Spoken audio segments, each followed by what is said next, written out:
I'm Will Ruth, and this is the bonus content from my article in this month's issue of Science of Rowing. I'm joined by rower, Olympian, and coach Sara Hendershot, and we'll be digging into the findings of the 2019 study, the effects of feedback, type, and personality on 2,000-meter ergometer performance in female varsity collegiate rowers. Sara, welcome. Please tell everyone a little bit about yourself, your rowing, and your coaching. Yeah, thanks for having me, Will. This is awesome. I love being able to be a guest on any of your stuff. Um, so about me, let's see. I grew up in Boston and Connecticut and was an athlete growing up. I found rowing in high school at my high school of Simsbury, Connecticut.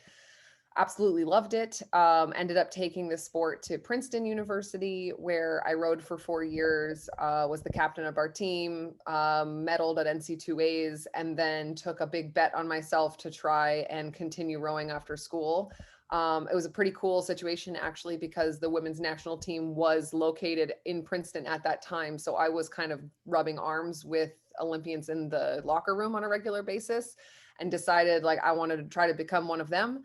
And so when I retired, I joined that national team training group. I made a couple world championship teams, won a couple gold medals there, broke a world record. It was super awesome. And then in a really dramatic Olympic trials race, was able to make the team for 2012 in the women's pair, where I then went to go compete in London, came in fourth by zero point 0.2 seconds, and then trained all the way through the Rio cycle as well, where I feel like that's where I really developed a lot of the understanding of myself as an athlete and took that next step into kind of the deeper understanding of our sport, and where I fell in love with body movement and sports science, and knew that there was going to be a connection to coaching that I wanted to take after retiring.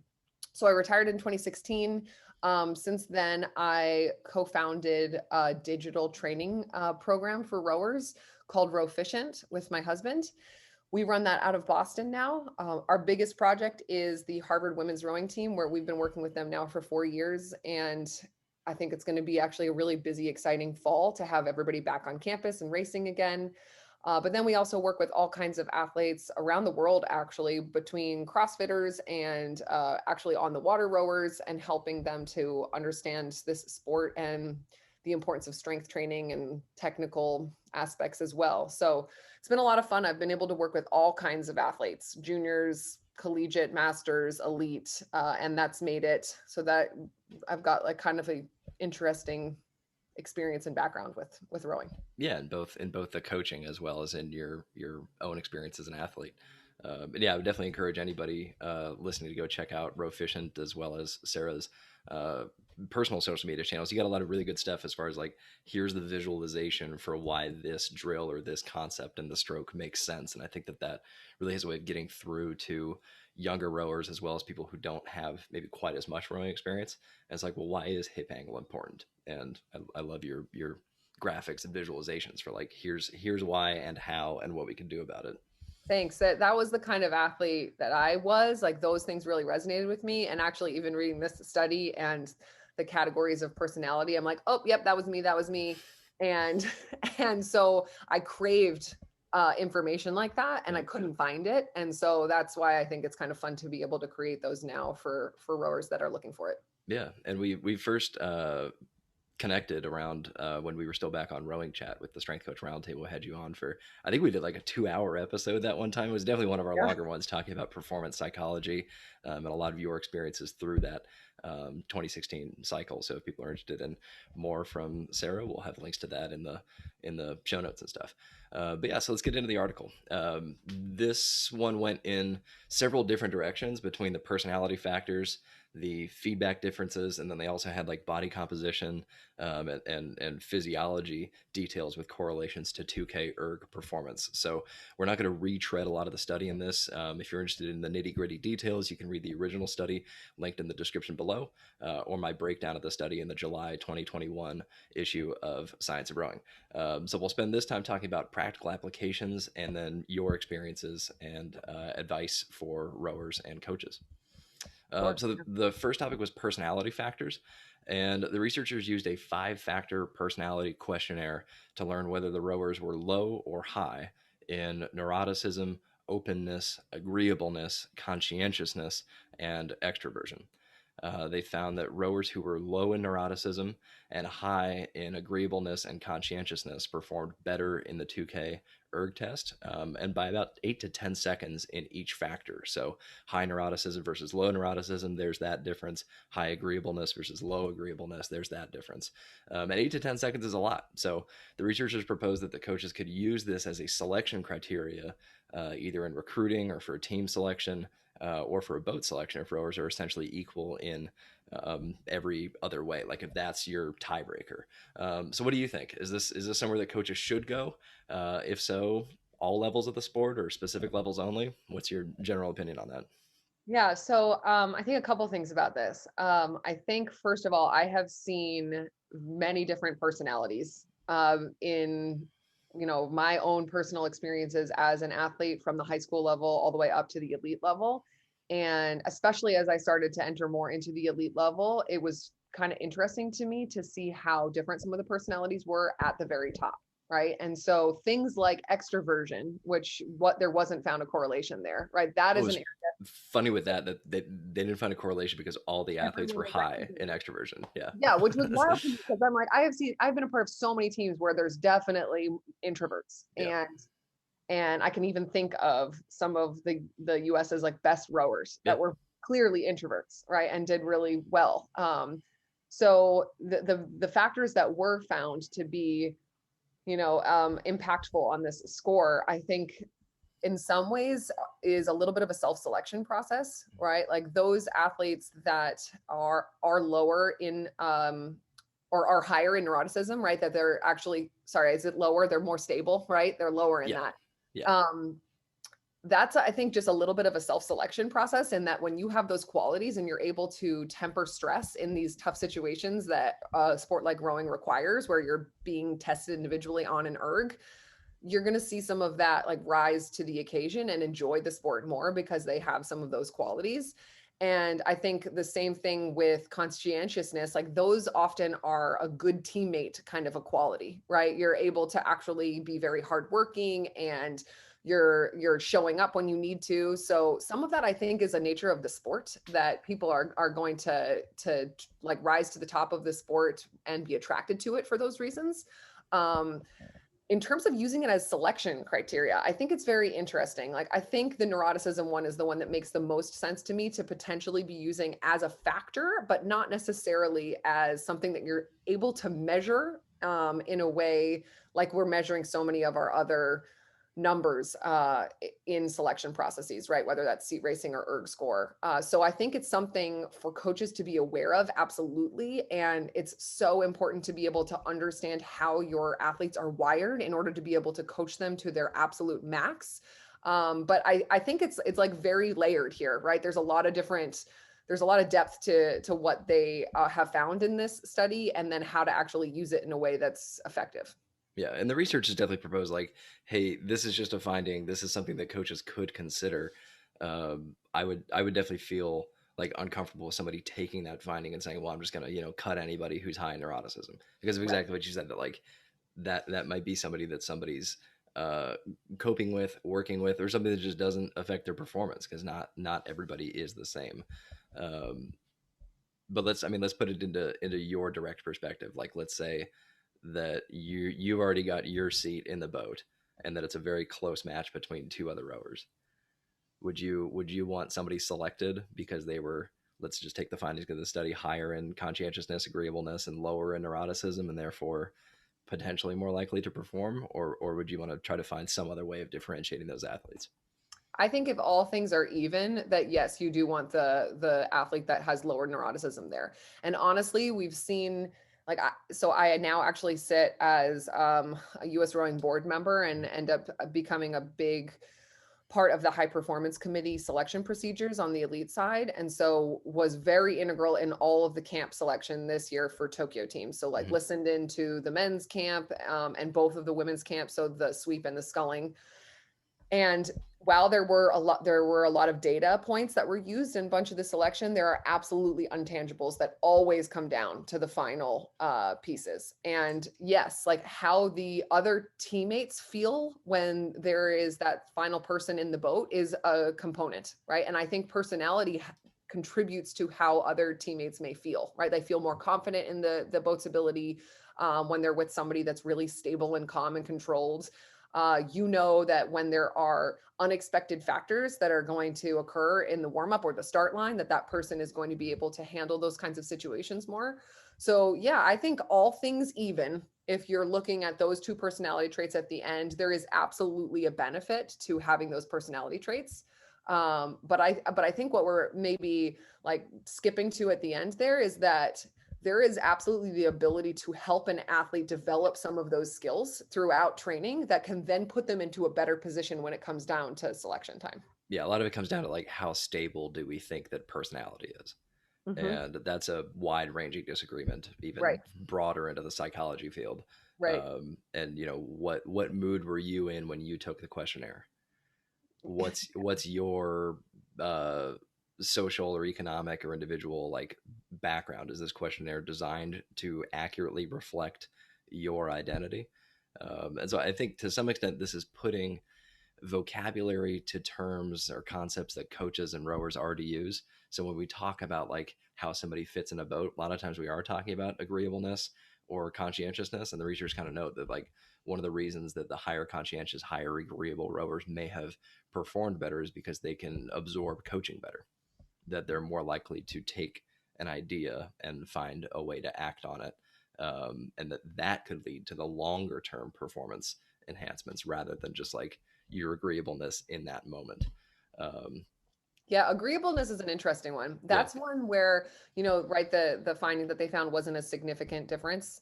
There was a little bit of a change of positive performance in this study for agreeableness, and that's one actually in particular I think we need to challenge coaches a bit more on in terms of how they interpret an athlete that may come off as low agreeableness, right? Because sometimes that's actually just the personality of someone who is a little bit more inquisitive Mm-hmm. and not as just blindly like able to follow direction, right? And I've seen some athletes absolutely thrive actually with those personality traits. They don't want to question, they don't want to know more deeply the Yeah. why. They want to be told what to do, when to do it, and if they have those instructions, they're going to be able to perform at their absolute best. They just want to show up and do the work.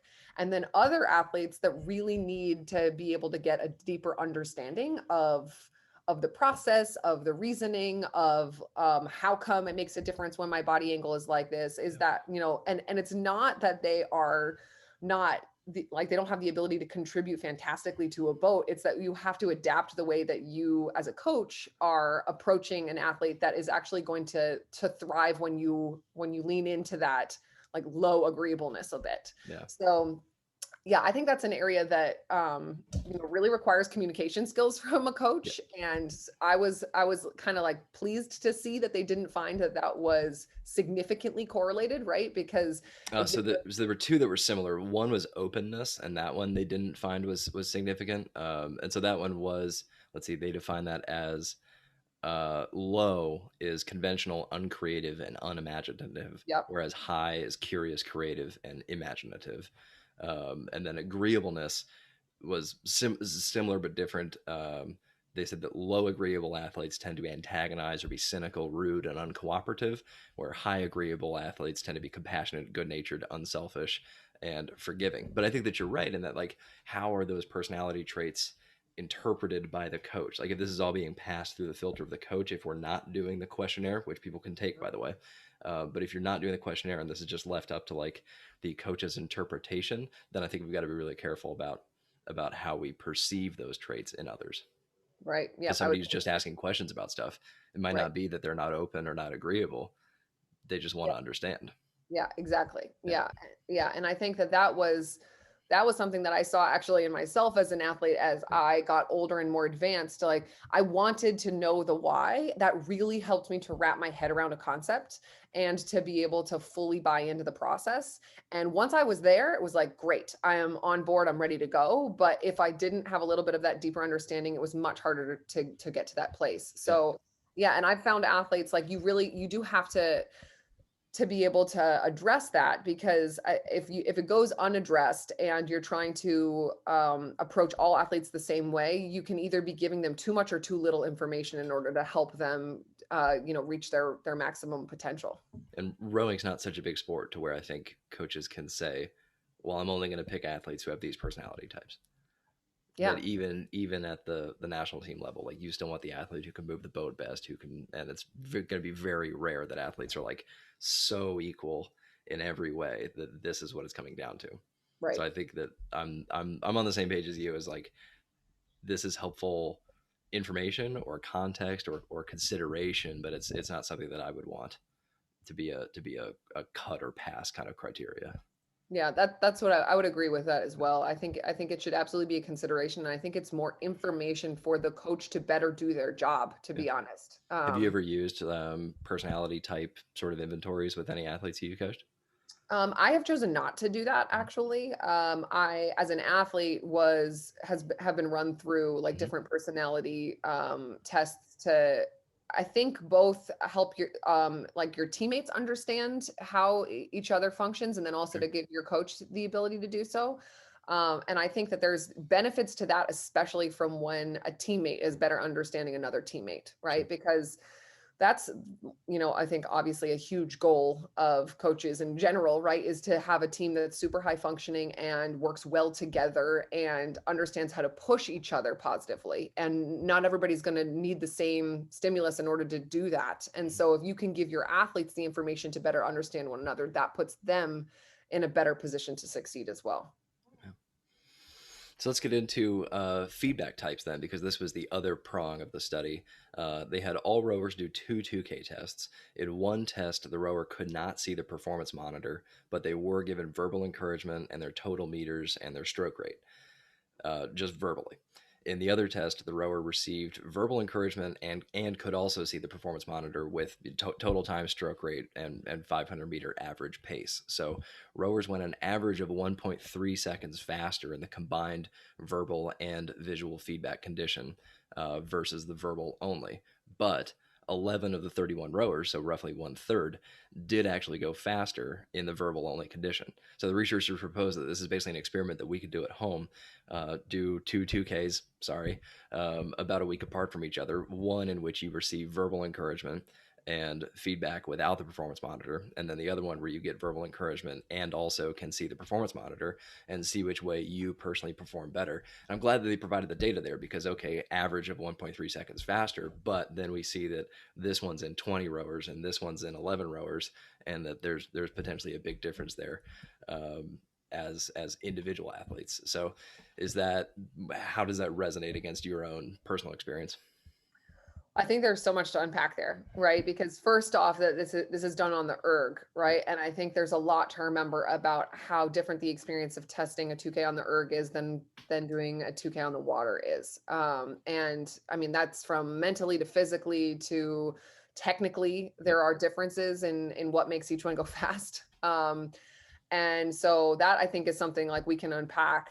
But what I think is interesting about this in general is that I think it can be a tool again, right? So while the findings were that the athletes were faster when they could see their screen, part of that I think is just because it's so unpracticed on the erg to Sure. not Yeah. see the screen, right? Most of us don't do that. Most of us don't regularly do our, training sessions or our tests without being able to see the data. And so just by practicing that, you'll get better at it 100%. In the same way that you get better at maintaining speed on the water over 2000 meters as you become more of an advanced athlete without that data in front of you So often. let's talk about that. Do you think it's useful if you're going to be performing on the water without that data in front of you to train more like that on the erg, or do you think those are so different that it's not really worth like trying to get the carryover between those two?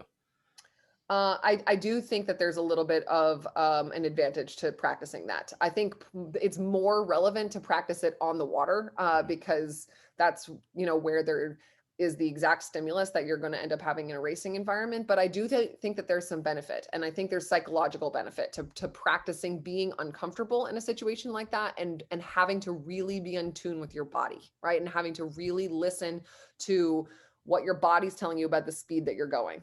Um, it's unique, right? Because when I was in high school, we were not using GPSs in the boat Hmm. ever. And then in college, we started to use it. And then at the elite side, when I was on the national team, we constantly used GPS in the boat. And we did a lot of time trial 2K testing, where then we needed to be looking at the GPS while you were doing your 2K test, right? So that then does become a little bit more closely aligned with what the 2K experience is on the erg. But when you're racing and you are side by side with other boats, you are not paying attention to that GPS number, unless maybe you're like the Kiwi pair. I've heard them talk a little bit about how when they were destroying people and winning every single race, they would look down at their speed and know that they were on world record pace. Most of us, you're trying to get your bow ball ahead. And so you're not as concerned with what speed you're going at that moment. You're just trying to have a good race that feels right. So I think there's been a little bit of an evolution of our sport that then gets athletes more accustomed to seeing data all the time or hearing it from your coxswains if you're in an 8. But still, like, regardless of all of that, I think it is absolutely a great skill to train to become more and more in tune with what your body is doing without data feedback so that you understand what different feelings mean. So yes, I think there is an advantage to this. And I've actually seen breakthrough moments from athletes when we're able to get them to do a 2K without any visual feedback. And then be able to continue to progress with the visual feedback after that. Yeah, and just one thing you noted with like the Kiwi pair example is that they could be trying to keep themselves under the pace, right, or like within a certain threshold. One of the interesting things from the Watts data from each test was that the athletes in the verbal only condition produced more watts in the first 500 meters, and then they tailed off sharply. And the researchers proposed that basically like your own perceived exertion in the first 500 meters when you're not very tired is hard to dial in. So basically, they went out too fast and then had a harder time pacing themselves later on versus the athletes who were also seeing the pacing feedback and could just like, okay, I know I'm not going to go out too hard. Um, That is definitely a skill that it takes time to develop. And I think when I look broadly at high school and collegiate athletes, it's a skill that is often not fully developed yet. You definitely get closer. And I've seen some that have that down to a individual science at the elite level. The Kiwis, I would say, right, when we look at their race profiles, they were some of the best at even splitting a 2K. mhm. Whereas most people have a faster first and last 500, right? And that's how they were breaking world records, was by even splitting that 2K. And I doubt that they were looking at their GPS in the first 500 to hold themselves back. It was much more about just that consistency and never Sure. slowing down. But but still, right, like Yeah. that, you're right. Like, if we don't have that skill completely in tune yet, it needs to be practiced, and you need to be able to make that connection between, oh, okay, I know what this feels like because I can see exactly what speed my body is producing. I always joke with junior rowers that like the fly and die 2K, like it says it right there, fly and then die. You go out way too hard, and then you can't possibly sustain that pace. You trigger all of the cascade of fatigue inducing metabolites, and then you can't hang on during the third 500 anymore. Yeah, well, it's such an interesting topic, right? Because when we look at this across all sports, right? So, we just got through Olympic trials, so I'm sure a lot of people have been watching this as obsessively as I was. But right, like for track and field, the 800 meters is a great example of this. You see these athletes in the 800 meters that look like they have this insane kick at the end, and oftentimes they don't have a kick. They're the athletes that are even splitting these two 400 meters, right? And so that is an example of what the Kiwis looked like. They looked slow in the first 500, but they weren't. They were just even right, splitting across. right. They just knew what they had left.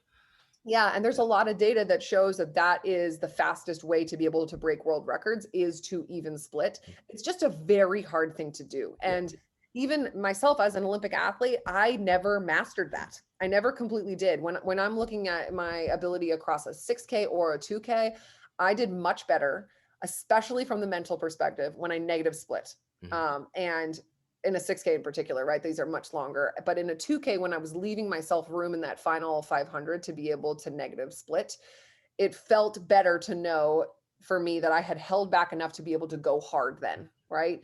Was I setting myself up for my best performance? I don't think so. But it just, But it that's was what, better than going the other way. yeah, it's Yeah. better than going the other way. But then I've seen some of these very top Olympic athletes, like Megan Musnicki, who's headed now to her third Olympics at Tokyo. She's a great example of someone who I used to be in awe of her ability to even split across long distances, short distances, all the time. And I think that's a testament to, her skill level as an athlete, is that she worked on those things and she was able to really understand the feel in that first 500, like we're describing for a non-visual test. And you said third Olympics. So how many 2Ks do you think she's done? Oh my gosh, more I than she can mean, count, actually. right? Like that's Yeah. like the practice of the test is something that's hard to replicate in training alone. Yeah. So do you ever modify feedback for the athlete between verbal or combined? Like you mentioned you had a couple breakthrough cases, but like what are some things you look for there? Yeah. So we had a high school athlete a couple of years ago who was really struggling with her 2K. It's obviously such an important component of getting recruited is what that score is. And everything that we were seeing from her in training pointed us to believe that she was about 10 seconds faster on her 2K than she was able to produce on a test, right? And we were like, okay, she's very much so underperforming. So like, what is it that's causing this, right? Is it confidence? Is it actually like nutrition? Like, what is it that's going into this? And we just honestly had like a gut instinct, my husband and I, that there was just a little bit of a block with this number, right? And sometimes athletes can't quite verbalize that that's what it is, right? And especially when you're starting to make these bigger jumps that feel like you're hitting a landmark moment, right? So breaking 150 for that 500-meter split on a 2K, that can feel like this like tipping point. Right now, all of a sudden, I have to see a 4 like pretty consistently. I have to see 149 for a lot of this piece, and that can be scary instead of seeing that 5 come first. So we just taped her 2K, her 2K screen, and so she could not see the speed that she was going, but she could see the meters and the stroke rate, and she PR'd by like 5 seconds, right? And so I think very much so in that case, it was about getting her out of her own way and getting her past the number limitation. I'm sure this is an experience many others actually have experienced. But then in order to help make sure that she didn't do this fly and die type of a piece without that feedback, we were really focused on technical verbal cues in that first half of the race, right? So thinking about breathing, thinking about like flow, thinking about looseness, thinking about relaxation, trying to make it feel easier than she felt totally comfortable with. And thinking about those things from a technical aspect, I think was enough to be able to help her hold back appropriately to then be able to have a strong race profile throughout that test. And what you said about the tape makes me wonder. One of the things in reading this study was like, well, is it actually the visual versus the verbal, or is it information A set versus information B set? That since they weren't providing the athlete verbal feedback on pacing, was it just the knowledge of pacing that would have changed that? But again, like that's something that people can try at home just by realizing that like the performance monitor is not necessary for the sport. That like Right. you got to have it somewhere, but you can modify what all that information says. Right. And I've heard of rowers too putting it into watts or calories instead of pacing or instead of 500-meter average because it just like changes the kind of feedback that they're getting. Right. And then I've used this myself as a strength coach with kilo plates instead of pound plates because we Americans can't do that math in our head. And it's a way of like fooling athletes who are trying to get past maybe 225 or 315 or whatever that barrier is. Like we put kilos on and the numbers are different. You don't necessarily like count it the same way up. Yeah. Yeah. And I think it's something to be aware of, to use as a tool sparingly when needed, right? Because then I've also seen athletes want to use something like that a little bit as a crutch, Sure. right? Where it's like, well, I just want to look at watts while I'm doing steady state. And it's like, no, actually, this is a time that we need to be looking at our per 500-meter speed, because we need to get comfortable with seeing numbers like this Mhm. and understanding exactly how that feels in your body, even if it doesn't feel great in your head right now. You're going to Yeah. get better at handling that, right? And And that's an example that I think is like what we talked about at the beginning here around helping your athletes to develop traits that could be considered Mhm. personality traits, right? That then help them to perform better on the days that matter. Right. Yeah. If that is feeding into your neuroticism, then maybe that's a way to help stabilize that or help adjust to it, at least in the rowing specific sense. Yeah. And I think that also speaks to the difference between training versus testing or performing. So, like if you were to construct your own ideal 2K performance environment, like what would that look like for you? Either now or before or whenever at some time you can modify feedback, the kind of feedback you get, whatever you want. My own personal one. Oh man. Okay. I guess there's a lot of variables, right? But I would want to be doing this in a team setting. So not alone. I think Yep. that's actually huge is being able to have others' energy to feed off of. Rowing at the same time or kind of everybody watching?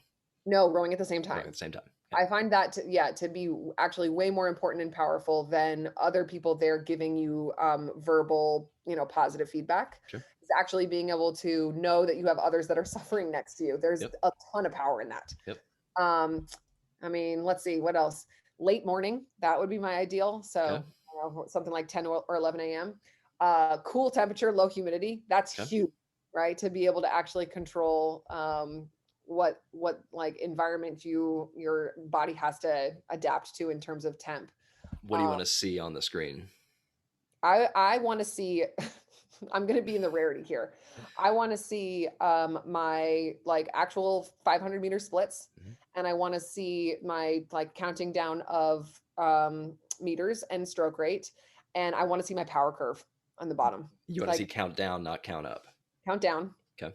Yep, and power curve, which Hmm. means that you can't see then your per 500-meter like split, your most recent Sure. 500.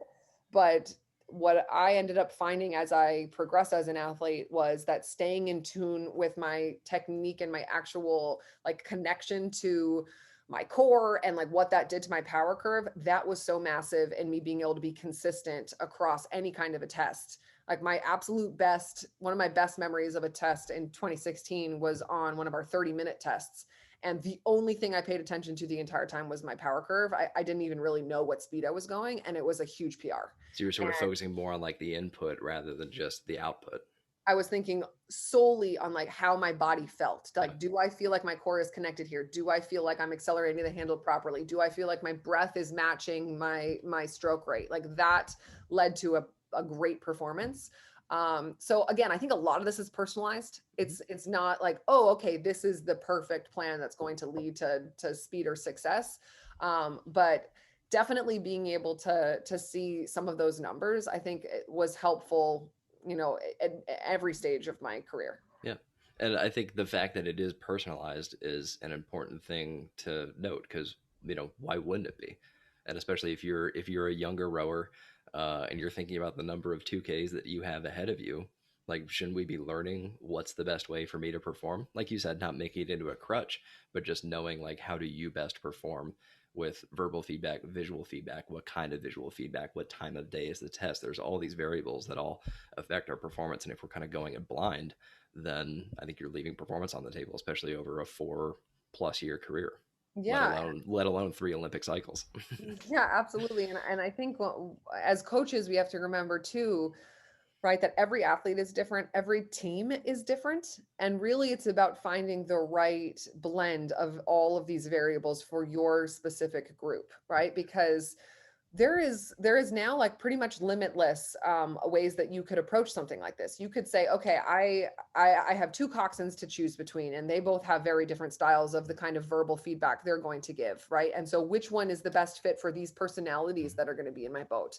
And then, maybe in 2020, I have a team that's really does very well when they're not given speed and they're just given other boat feedback that we're racing against. And then my 2021 squad does great when their coxswain gives them split feedback throughout a race, right? And so that's pretty equivalent to what we're talking about with this change in verbal feedback on the 2K test study, right? That I think doesn't have as much to do with like which one is better, but which one fits the personality and just the style of this crew.